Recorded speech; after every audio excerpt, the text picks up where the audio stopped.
ในการแข่งขันบานเตะหอดปัจจุบันแม้ได้มีการแข่งขันตามตารางที่ได้จัดไว้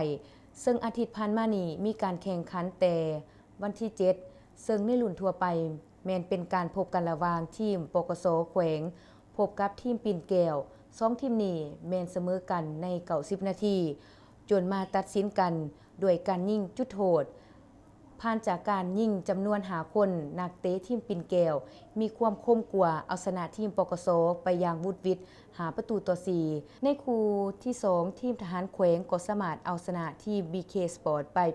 8-1เฉพาะในวันที่8มิถุนายนแม้นมีอยู่2ทีม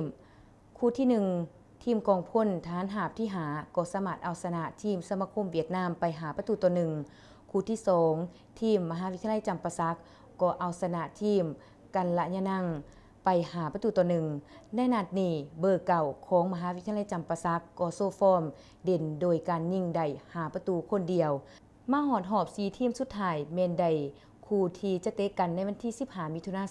2019ซึ่งคู่ทำอิฐเตะในเวลา 14 โมงในรุ่นเยาวชนแม่นการพบกันระหว่างทีมเมืองปากซองและทีมเมืองโพนทอง